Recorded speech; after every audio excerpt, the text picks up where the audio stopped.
El tema de este miércoles es la historia de la iglesia en las 10 grandes persecuciones, segunda parte. La semana antepasada vimos 6 persecuciones, ¿sí?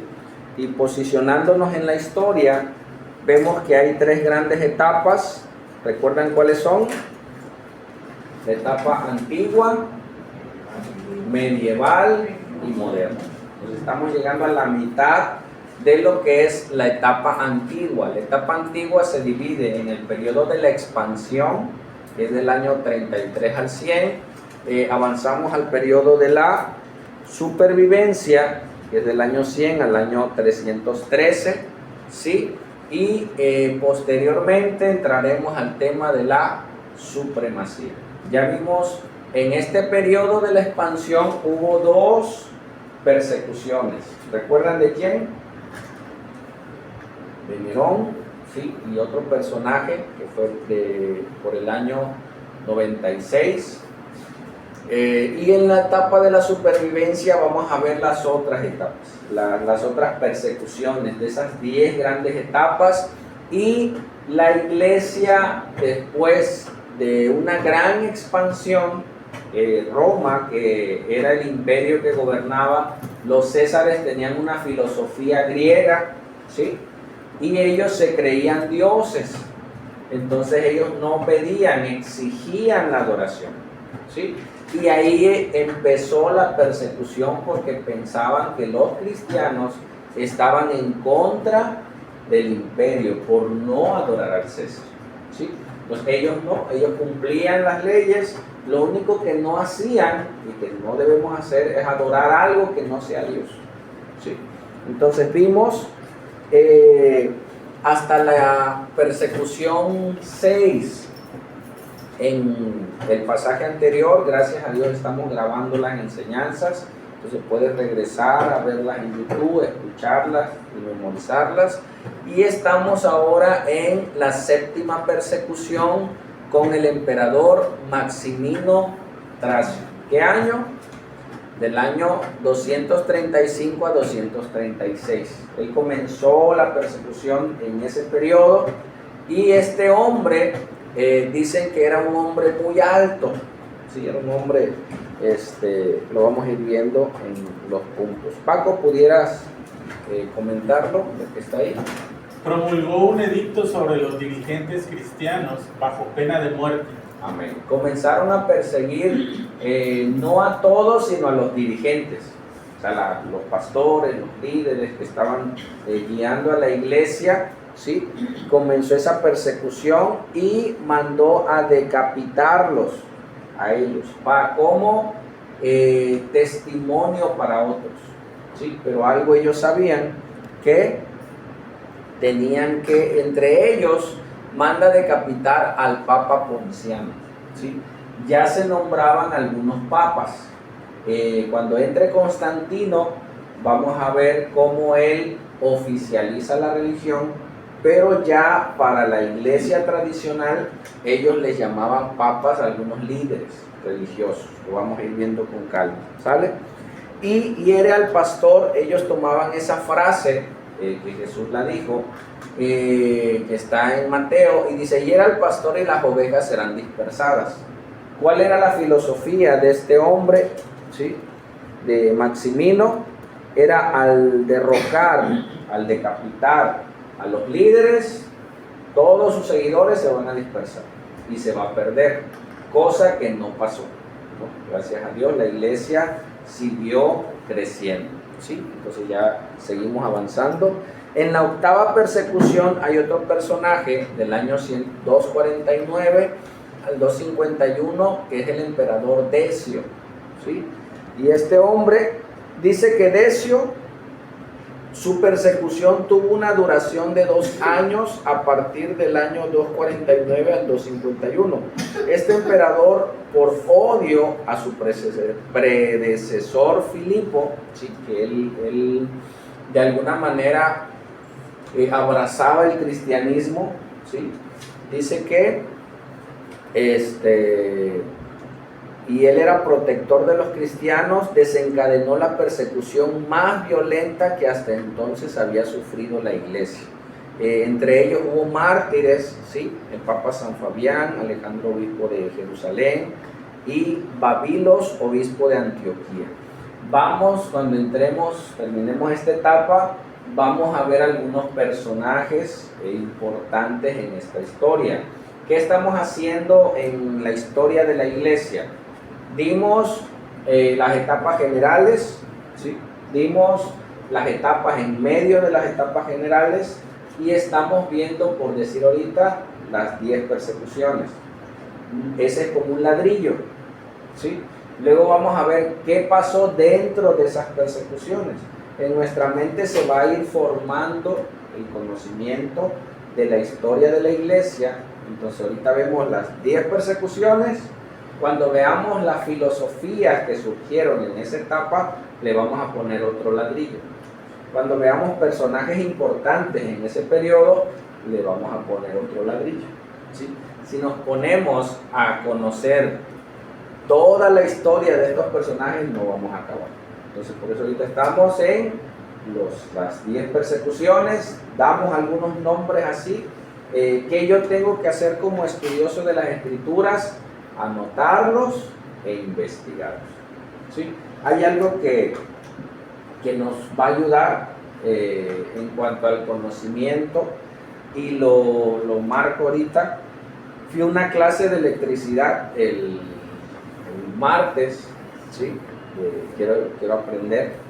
Entonces se ve que el que daba la clase es evangelista o es de alguna religión, y nos dio un dato hablando del conocimiento. Dice que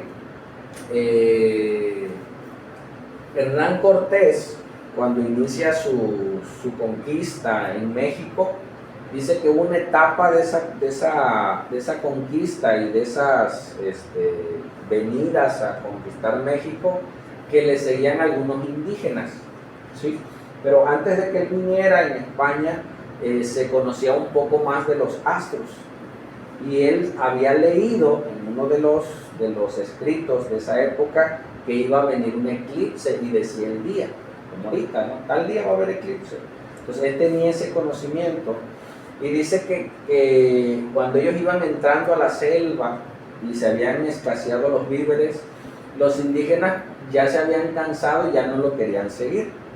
Entonces él se acordó que ese día iba a haber un eclipse y les dijo, si ustedes no me siguen, Dios va a dar una señal en los cielos. Pero él sabía que iba a haber un eclipse. Entonces en esa ocasión se empieza a nublar y todos los indígenas pues se espantaron, se conmocionaron y le dijeron, no, ya dile a Dios que quite esa bola y devuelva la luz. Y pues los eclipses solamente son un pequeño periodo y vuelve la luz. Y entonces ellos volvieron a seguir a este hombre y casi lo adoraron, ¿no? Entonces, ¿qué hace el conocimiento? Porque él tenía un conocimiento de ese suceso. El conocimiento te da poder, ¿sí? El conocimiento te da libertad. La ignorancia te esclaviza. ¿Me escuchas? O sea, cuando nosotros ignoramos la historia, cuando nosotros ignoramos cómo surgieron algunas religiones, nos esclavizan en algunas doctrinas. Entonces, el conocimiento nos da poder, nos da libertad, ¿sí? Pero la ignorancia nos esclaviza y la ignorancia nos da temor, y por temor hacemos cosas que no debemos.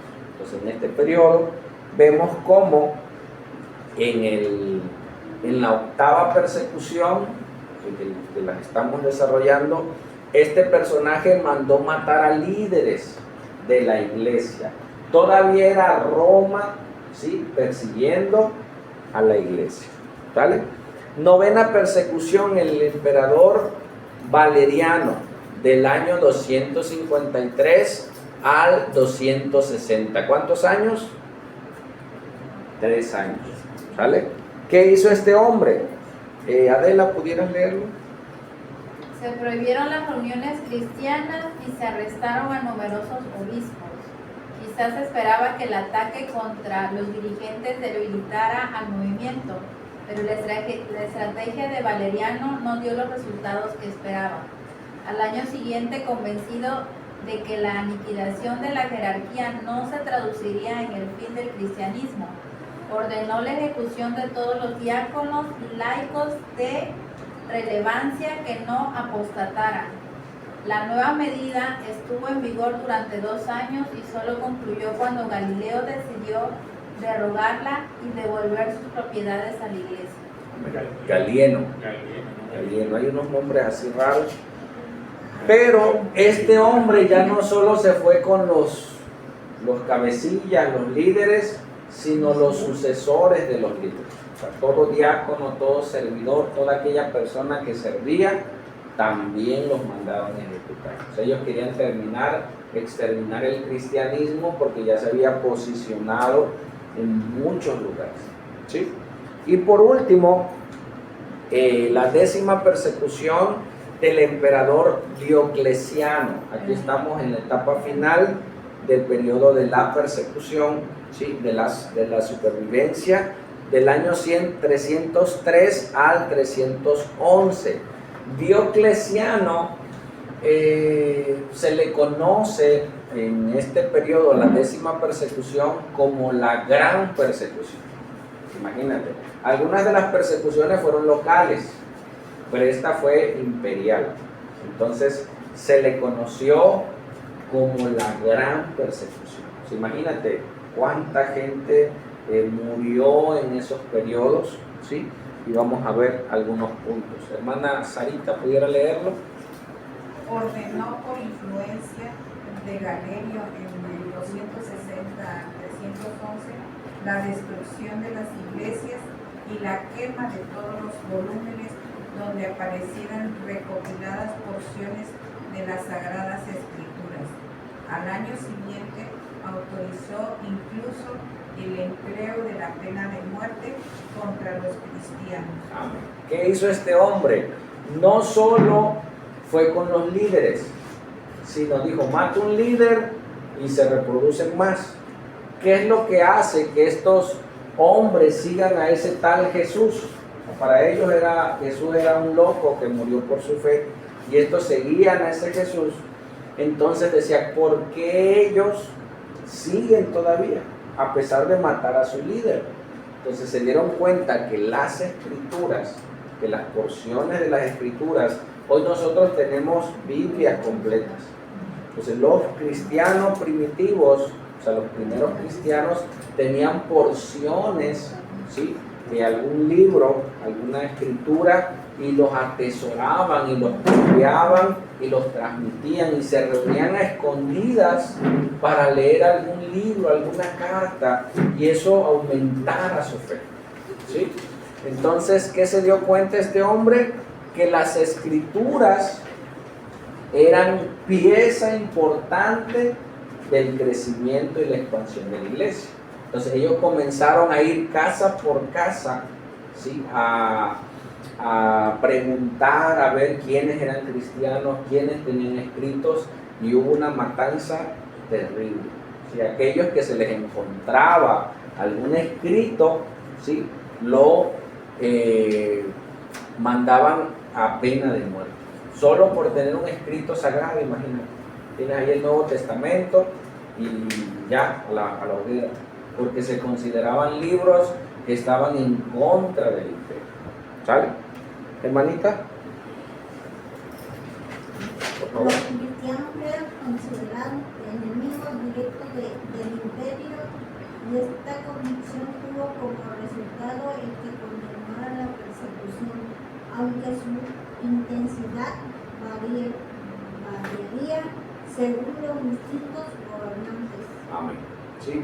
Entonces todo cristiano se consideraba enemigo directo del imperio, ¿sí? Y hubo cosas terribles. Ya hasta por fin en el año 311, ¿sí?, Galerio promulgó un edicto de tolerancia que obligó al año siguiente a Maximino Daia, él vivió del año 270 al 213, un feroz perseguidor de los cristianos a seguir su ejemplo, o sea, dejar de perseguirlos. De la misma manera ocurrió bajo Aurelio, ¿sí? Estos eran gobernantes locales, ¿sí? Y por último, Constantino y Licinio. Constantino fue emperador de la parte oriental y Licinio de la parte occidental, de lo que fue Roma en ese tiempo. Ellos se pusieron de acuerdo y proclamaron la libertad religiosa completa. A partir de ese momento se daba por concluidas las persecuciones imperiales, ¿sí? Vamos a ir avanzando. Hermano Miguel, ¿puede leer esta parte? Sí. Aunque lo cierto es que tanto Licinio como Juliano en 361 a 363 desencadenarían nuevas persecuciones e intentos egónicos de aplastar el cristianismo e imponer de nuevo el paganismo. Amén. ¿Sí? Estos personajes, cesa la persecución en el año 311, comienza a bajar Constantino en el 313, ¿sí? Ya hace el edicto de Milán y por mandato imperial ya se cesan las persecuciones, pero hubo pequeños locales como ellos, Liciano y Juliano, que posteriormente se quisieron otra vez relevar, pero ya era un edicto, ¿sí?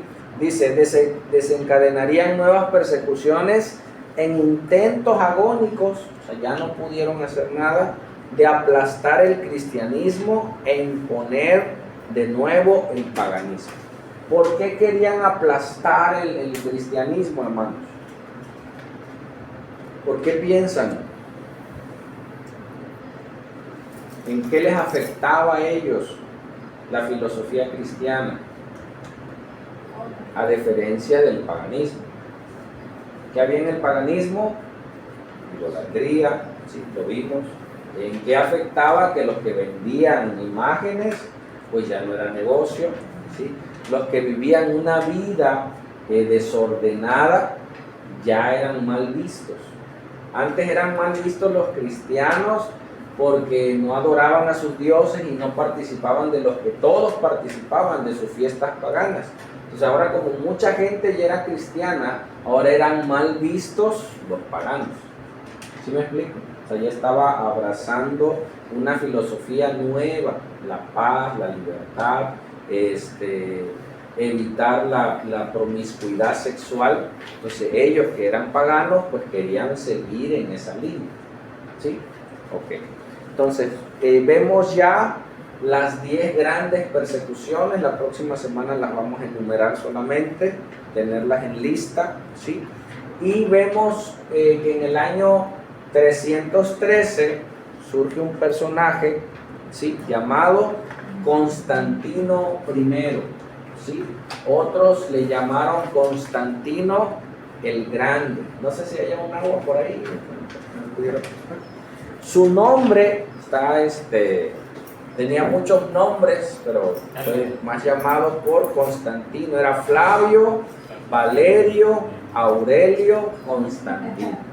¿Sí? Uno se molesta que te digan 2 nombres, ¿no? Este tiene 4. Flavio, Valerio, gracias, Aurelio Constantino, ¿sí? Este hombre, que fue un emperador,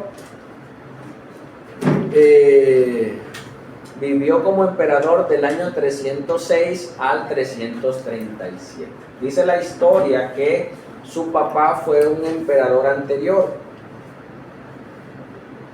Él vivió bajo una tetrarquía. ¿Qué es esto de una tetrarquía? Roma estaba dividido en 4. Uno de los gobernantes era su papá, ¿sí? Y el otro de los gobernantes de mayor fuerza era Diocleciano, el que hizo la última persecución. Entonces Constantino vio todo lo que hacían en las persecuciones. La mamá de Constantino se dice cristiana, ¿sí? O sea, dice la historia que ella era cristiana y ella le inculcaba a Constantino de alguna manera el no perseguir a los cristianos, ¿sale? Y en el año 313 después de Cristo proclama el edicto de Milán. ¿Sí? Lo vamos a ir viendo que hay en el edicto de Milán, ¿sí? ¿Cómo se convierte Constantino al cristianismo? Muchos dicen que se convirtió, ¿sí? Otros dicen que fue una estrategia de gobierno, porque el cristianismo no lo paraba nadie. Entre más los perseguían, más se multiplicaban. Vamos a matarlos, más se multiplicaban. Todo aquello que ellos hacían para detener el cristianismo seguía avanzando. Entonces muchos dicen que Constantino usó esa estrategia para detener el cristianismo. Otros dicen que sí tuvo una conversión, ¿sale? En el año 312, Magencio, que era su cuñado, ¿sí? Que estaba bajo el Imperio Oriental y él el occidental, tuvieron una guerra, o sea, para ver quién iba a ser el emperador. Entonces ellos pelean, pero Constantino dice que él oró al Dios de los cristianos. Y hay como 4 historias que nos dicen que cómo sucedió. Unos atestiguan que fue un sueño que él tuvo, o sea, que él soñó esto que les voy a contar, y otros dicen que él lo vio. Entonces dice que él oró al Dios de los cristianos, o sea, no era su Dios, pero él oró al Dios de los cristianos, y dice que a mediodía vio una cruz, ¿sí? Vio una cruz en el cielo y unos ángeles que le decían a él, con este símbolo vencerás. Entonces él mandó hacer ese símbolo en los escudos de todos sus soldados, y él mencionó que él había tenido esa revelación, ¿sí? Y él fue a la guerra en un puente, ahí se sucedió la guerra, pelea contra Magencio, y al principio nadie ganaba, pero él retoma su fe y entonces gana Constantino y se promulga como el emperador oficial, al grado que formó una contraparte de Roma llamada Constantinopla. Sí, Constantino no se enfocó mucho en Roma, sino él hizo su propio imperio, ¿sale? Entonces, ¿qué cosas favorecieron o qué cosas ayudaron a lo que hizo Constantino? Que él hizo la cesación o que cesaran las persecuciones. ¿En qué benefició cesar las persecuciones? Y no solo cesaron las persecuciones, le devolvieron a las iglesias, le devolvieron a las personas cristianas sus propiedades. Imagínate que a ti, por ser cristiano, te quitan tu casa, ¿no? Te quitan tus bienes, te exilian del gobierno, y llega él y dice: regrésenle a todos los cristianos todas sus pertenencias. O sea, eso fue maravilloso, ¿sí, no? Que te corran de tu trabajo, que te corran de tu casa, y luego te digan: ¿sabes qué? Puedes regresar.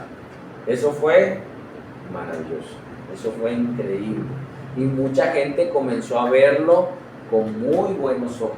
De hecho, se conoce como un buen emperador y se conoce como el primer emperador cristiano, ¿sí?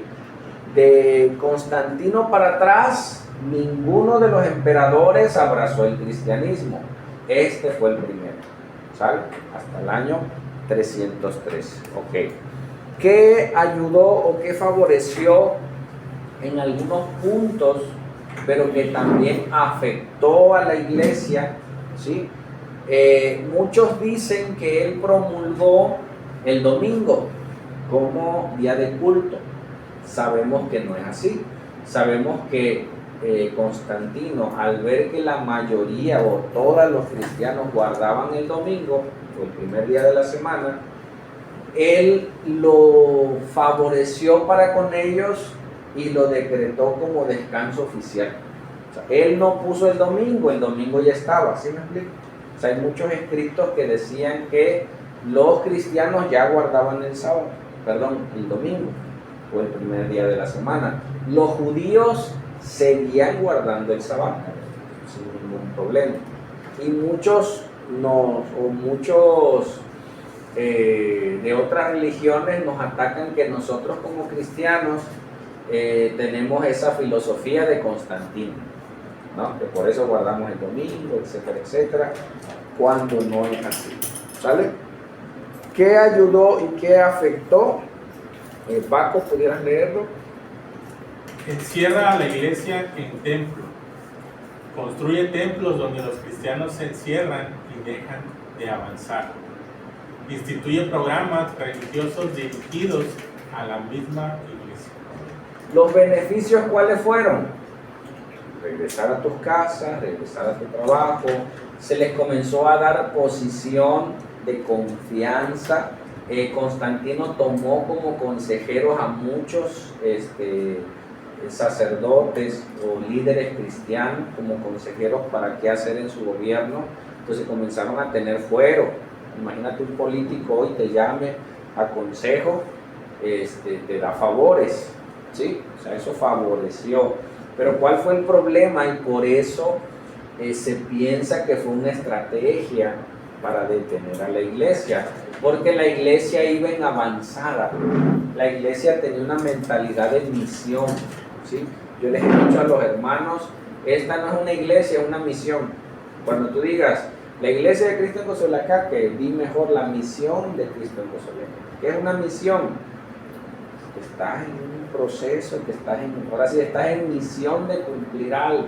Entonces muchas iglesias cuando empiezan bien, y vamos a alcanzar, y vamos por los vecinos, y vamos a hacer, una vez que la iglesia crece, se amolda, porque ya hay más hermanos que sirvan, ya hay más hermanos que hagan las obras, y se acomodan porque ya se sienten cómodos que ya son varios y pierden esa visión de parte de Cristo de seguir alcanzando las almas. ¿Sí me explico? Entonces esto afectó mucho. El beneficio fue que templos que eran paganos quita a los paganos y se los da a la iglesia, o mandó construir basílicas para la iglesia. O sea, él financió muchas construcciones religiosas. Eso fue bueno.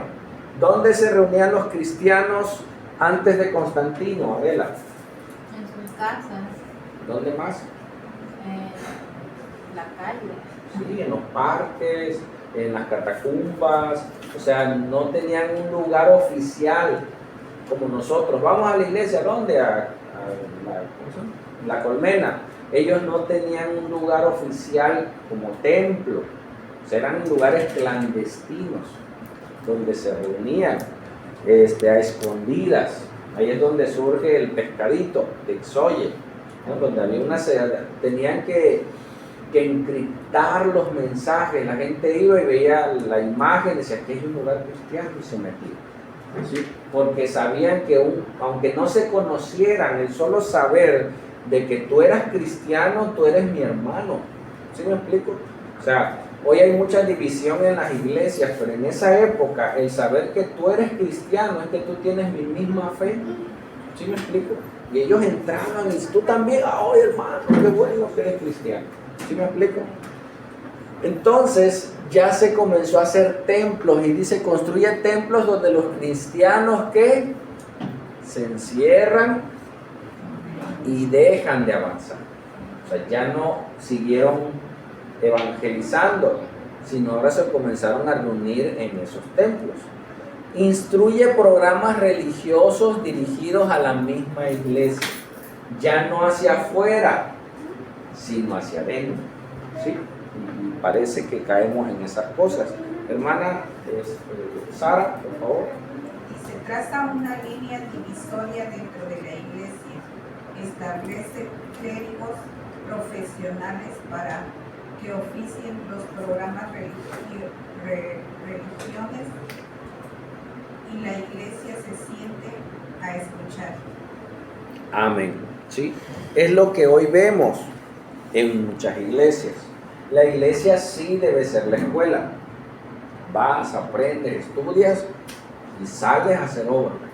Pero muchas veces la iglesia se torna el centro, ¿sí? Dice, son templarios. Entonces dice, traza una línea divisoria dentro de la iglesia. Los que sirven, los líderes y el clero, ¿sí? Dice, establece clérigos profesionales, elocuentes, ¿sí?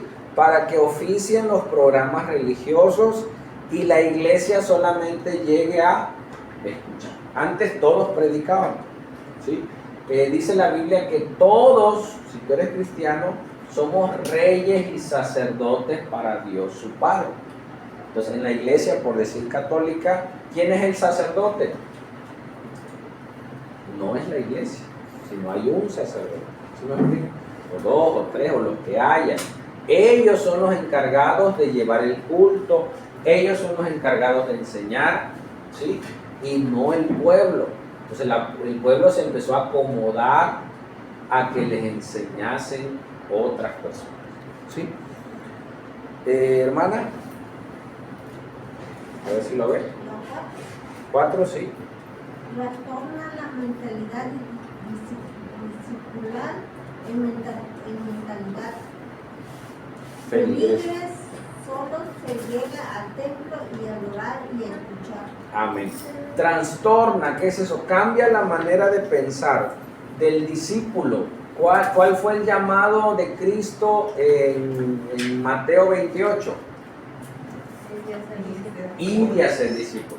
Esa era la mentalidad que tenían los cristianos del primer siglo. Salir y convertir en cristianos a todos. ¿Quiénes? Todos. Cualquier cristiano que se convertía a Cristo tenía esa responsabilidad de convertir a otro. Ayer yo le predicaba a una paciente y le decía, porque ella me decía, ¿cómo te sientes de ver gente morir en el hospital y ver gente nacer? O sea, ¿tú cómo te sientes sabiendo que hay un cielo y un infierno? Le digo, me siento en un lugar privilegiado porque sé que la muerte no es el fin. Entonces Dios me permite predicarle a personas inclusive a punto de morir, ¿sí? Porque el evangelio no es dentro de la iglesia solamente, sino es afuera. Entonces todo esto favoreció a que la iglesia perdiera la mentalidad de discipular. Yo le decía a esta señora con la que platiqué, le digo, mira, cuando tú sabes que no eres hijo de Dios, le digo, es más, imagínate que tú tuvieras cáncer, güey, y te den la pócima, la receta para el cáncer, y te la tomas y te curas de cáncer. ¿Qué harías? No, pues le diría a otros, ¿no?, que se toman, los que tienen cáncer, le decía, oye, ¿sabes qué? Mira, a mí me dieron este medicamento y me curé de cáncer, entonces yo te lo doy. Pues un cristiano aprende, entiende que era pecador, que su destino era el infierno, y la pócima, por llamarlo así, de salvación es Cristo. Recibe a Cristo y no se queda con eso, comparte su fe. Y se quedó la señora, oye, sí es cierto, porque entendió que no todos somos hijos de Dios. Entonces, dice que trastornó la mentalidad discipular, o sea, que ellos discipularan a otros, ¿sí? En mentalidad de feligres. ¿Qué es esto? Nosotros venimos a escuchar lo que los líderes nos digan, ¿sí? Solo se llega al templo ¿a qué? A adorar y a escuchar. Y esta mentalidad ha quedado por siglos, hermanos. Nosotros tenemos que cambiar nuestra mentalidad, ¿sí? Retomar las casas de oración con ese objetivo, retomar el trabajo de la iglesia, retomar el llamado que Dios tiene para nosotros. No solo venimos a escuchar y no solo venimos a adorar, venimos a aprender para salir allá afuera y hablarle a la gente de Cristo. Amén. Ok. Resultados de esto, hermano Miguel. Los discípulos se convirtieron en feligreses, inexpertos, pasivos, espectadores, inútiles. Eso dice la historia, ¿no? O sea, eso dice la historia. Que los feligreses se convirtieron en inexpertos, porque si a ti te dicen, ¿sabes qué? Tal día te toca dar un tema, tú te pones a estudiar, a investigar, entonces tú ya te sientes responsable con esa encomienda y te preparas, ¿no? Pides consejo, pides ayuda y buscas porque estás en esa línea, pero se les hizo cómodo, ¿sí? Entonces se volvieron inexpertos. Hay mucha gente inexperta en las iglesias, se volvieron pasivos, ¿sí? Se volvieron solamente espectadores, y la gente le gusta ser espectadora, y la gente le gusta criticar tras bambalinas, ¿no? Como cuando ves el partido de fútbol y tú solamente estás viendo y dices, hey, oye, ¿por qué no metió el gol? Pero bájate y agarra el balón y patéalo. Para que ese hombre estuviera jugando ahí, le costó entrenamiento. Entonces mucha gente se encuentra solamente en esta posición, criticando a la iglesia, criticando al pastor, criticando a los líderes, ¿y por qué no hacemos esto? Pero no hacen nada, ¿no? Y eso surgió desde ese momento, ¿sí? Y solamente están como expectantes de qué pudiera suceder. Vamos para allá, pero no participan en la obra, ¿sí? Y dan ese término de inútiles, ¿no? Lo da la historia, ¿sale? ¿Qué más? Adela. Cambia el énfasis de misión y lo pone en congregación. Así es. Entonces, ¿cuál era su misión? Ir y hacer discípulos. ¿A dónde? A todas las naciones. O sea, no había un límite. Hermano, tú estás encomendado a Cozolecaque, no hay un límite, ¿sí? Tú estás encomendado a tal lugar, pero si Dios te está moviendo a hacer algo más, sigue adelante. Amén. Entonces, ellos perdieron el énfasis, cambiaron el énfasis de misión y lo ponen en congregación.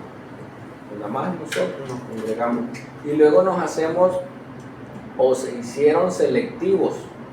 Nada más nosotros no, nosotros somos los cristianos, ellos no. Entonces se congregaron, que no es malo, pero perdieron la visión. ¿Sale? Hermana Sara. La iglesia se enfrasca en programas internos. Así es, ¿sí? Todo comenzó a redundar en programas pro construcción, pro actividades solamente internas, ¿sí? Que vamos a hacer, comida, no sé, muchas cosas que tenían que ver solo dentro de la iglesia y no fuera de la iglesia. ¿Qué vamos a hacer allá afuera? No solo adentro, ¿sí? ¿Qué más? Hermana Marce. Solo se le predica a los ya evangelizados. Amén. Sí. Entonces la predicación, ¿para quién era? Para todos. Para los ya convertidos, ¿no? Y cada vez más iglesias, entonces llegaba más gente y se predicaba, pero esa gente ya no llevaba el mensaje. ¿Sí? Hay mucha gente fiel en las iglesias, y qué bueno, que no falta un domingo, que no falta un culto, pero no predica a otros, ¿no? Hay otros que de plano no son cristianos, vienen cuando quieren, hacen lo que quieren. Entonces, el cristianismo no es solo dentro de la iglesia. ¿La iglesia para qué es? Para ser instruido, para ser corregido, para ser animado, para ser exhortado, ¿sí? Tener el conocimiento de las escrituras. Les decía, el conocimiento que te da poder, te da seguridad, ¿sí? La ignorancia te esclaviza.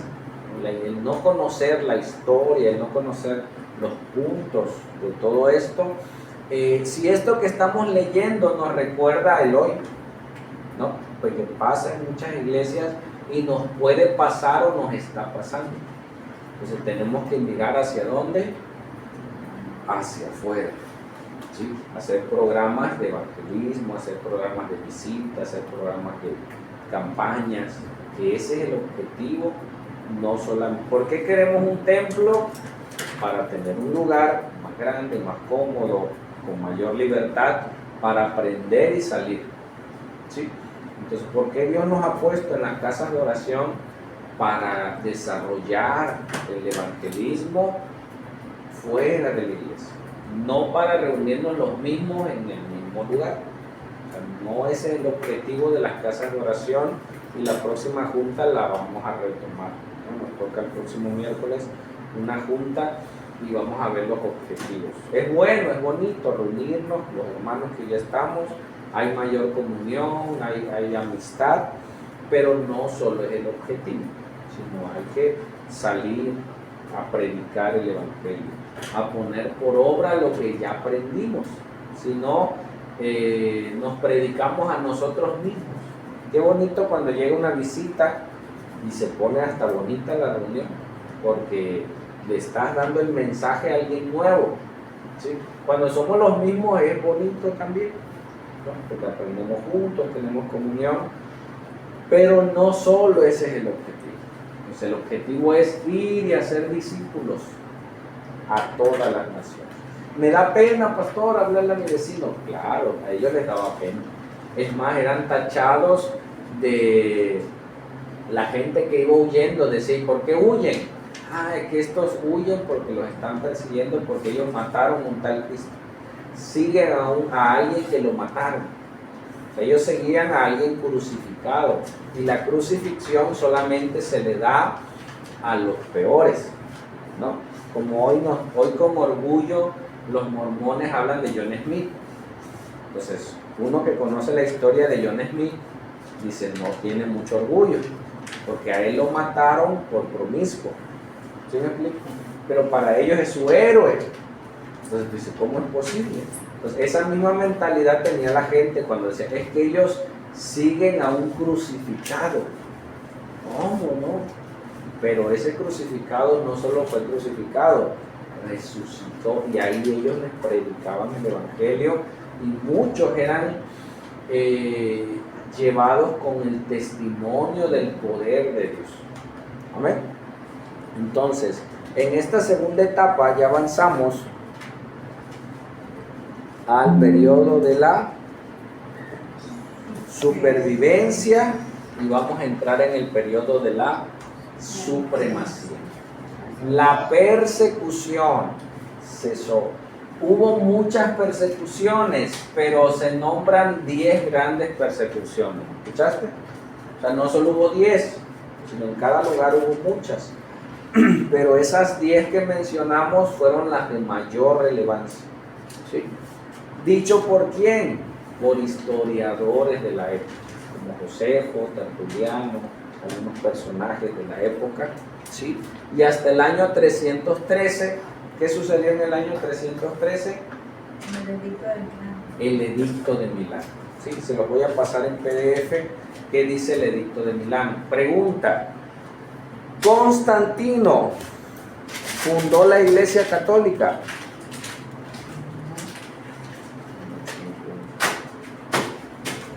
¿Qué hizo Constantino? Paco. Favoreció. ¿Qué hizo Constantino? Favoreció la persecución. De lo que dice ahorita, cesó las persecuciones, eso. Sí. Regresaron las propiedades de los cristianos, instituyó el culto dominical, bueno, dice que favoreció el culto dominical, y encierra la iglesia en templos. Okay, esa fue la como parte. iglesia, no como misión. Así es. Entonces, Constantino no funda la Iglesia Católica. Es una libertad ya quien después. Él dio algo que se conoce como libertad de culto. Ustedes son libres de creer, y no solo favoreció a los cristianos, a quien tú creyeras, tú eras libre, y eso dice el edicto de Milán. Tú eres libre de creer lo que tú quieras, siempre y cuando no afecte el imperio. ¿Sí me explico? O sea, en el edicto de Milán ya él se reunió con el otro emperador,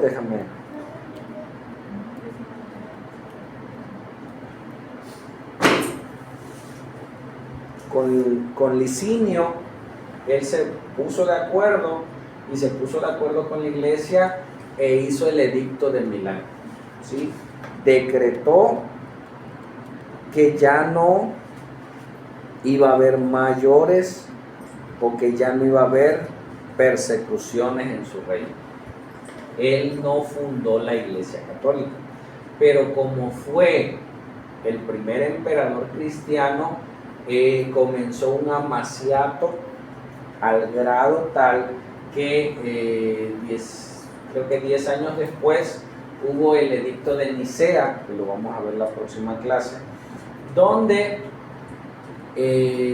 ya él tiene que ver en algunos aspectos de la iglesia. Fíjate, la iglesia estaba separada del imperio, el imperio perseguía a la iglesia, cesan las persecuciones y ahora el imperio comienza a unirse con la iglesia. Entonces, ¿qué hacía? ¿Sí? Un emperador casi dirigiendo la iglesia. Él comenzó a inmiscuirse hasta el grado que le dicen San Constantino. También lo elevaron a la calidad de Dios, ya no como imperio, sino como iglesia, ¿sí? Más adelante, creo que Valerio fue el que sí instituyó como religión oficial el cristianismo, no fue Constantino. Constantino simplemente que favoreció, ¿sí? Y hizo el cese de las persecuciones. Pero creo que Valerio, no creo equivocarme, él sí, por el año 327, él sí promulga, y ahí vino la degradación de la iglesia, donde él hace como religión oficial el cristianismo, ¿sí? La universalizó, que toma el nombre de católico. Católico significa universal. Entonces, él sí la decretó como religión oficial del imperio y perdieron las conversiones. ¿Cómo te haces católico? ¿Cómo alguien se hace católico? Cuando el niño se bautiza, entra a ser parte de la iglesia. Si no está bautizado, no es parte de la iglesia. Hasta que se bautiza bajo esa religión, entra a ser parte de la iglesia. ¿Cómo te conviertes a Cristo o al cristianismo? Reconociendo que eres pecador, renunciando al pecado y entregándole tu vida a Cristo. El Espíritu Santo viene sobre ti y naces de nuevo y entonces te conviertes en un cristiano, ¿sí? ¿Cuál fue el problema de la imposición religiosa? Y ahora todo romano era cristiano y se perdieron las conversiones. Por eso fue que mucha gente se comenzó a infiltrar, que es lo que vamos a ver más adelante en el periodo de la supremacía, donde la iglesia toma fuero, pero pierde el Espíritu Santo. No lo tuvo y se empezó a infiltrar mucha gente, ¿sí? Por fines políticos, por beneficio. Tú ves en el ámbito político cómo empieza a crecer un partido y otros emigran a ese partido, ¿no? O sea, que les conviene, ya aquí ya no le dan hueso, entonces van para allá. Entonces mucha gente ve la comodidad religiosa, ahí me ofrecen más, ahí puedo estar, me puedo meter, y empezaron a infiltrarse en la iglesia porque comenzó a tener fuero político religioso. ¿Sale? Entonces vamos a orar, hasta aquí nos vamos a quedar. Terminamos las 10 persecuciones y vamos a orar esto, que no nos pase como le pasó a la iglesia, que solamente quedaron como templarios, reunidos en un templo, los mismos, qué bonito que llega alguien nuevo, pero perdimos la visión de parte de Dios de ir a ser discípulos, ¿sí? Ir a compartir el evangelio, ir a hacer sus obras donde quiera que estemos. Y solamente la única manera de aprender a predicar es predicando, ¿sí? La única manera de aprender a leer es leyendo. O sea, la única manera en que tú te formes como un cristiano es meterte a las aulas, ¿sí? ¿Recuerdan en el Discipulado 2 cuando dice de un personaje que un pueblo que había caído en escasez de alimento y vivían cerca del mar y contrataron personas que le enseñaran a cómo pescar, pero nunca fueron al mar? Pues aprendieron los tipos de peces, aprendieron cómo pescar, las historias de grandes hombres, pero nunca salieron a pescar. Entonces, que no nos pase lo que ha pasado en muchas iglesias, en muchos periodos, cuando las iglesias crecen, pierden el objetivo que Dios tiene para ellos. ¿Vale? Oramos. Padre, gracias, papito Dios, porque eres bueno, Padre. Gracias porque nos llevas en este estudio de las etapas de la iglesia, del periodo de supremacía, persecución, Señor, supervivencia. Y hoy te damos gracias porque nos estás a través del estudio enseñando, Dios, que nuestro llamado es ser un misionero, Padre, ser un misionero de tu obra, ser un misionero en cada área de nuestra vida, que estamos infiltrados en este mundo como misioneros, Padre, que estamos infiltrados en nuestro trabajo, en nuestra colonia, en el lugar donde estemos, estamos infiltrados con el señorío del Rey. Tú, Jesús, eres nuestro Señor y nuestro Salvador. Ayúdanos, ayuda a la iglesia de Cristo en Cosoleacaque, Señor, a cumplir con el llamado. Ayuda a la iglesia de Cristo en Minatitlán también, papito Dios, a hacer tu obra, que no nos quedemos solo en el templo a enseñarnos a nosotros, sino a enseñar a otros que no te conocen. Padre, en el nombre de Jesús te pedimos que hagas tu obra en nosotros. Gracias por mis hermanos que pudieron venir, se dieron el tiempo de venir a escuchar tu palabra, a escuchar la historia y sobre todo, papá, a ser desafiados para lo que tú quieres hacer con nosotros como iglesia. Te pedimos por aquellos que están enfermos, que están en necesidad, que están pasando por alguna circunstancia en su vida, papá Dios, que tú les animes, que tú les ayudes, que hagas tu obra poderosa en sus vidas, Padre. Te lo pedimos en el nombre de Jesús. Amén.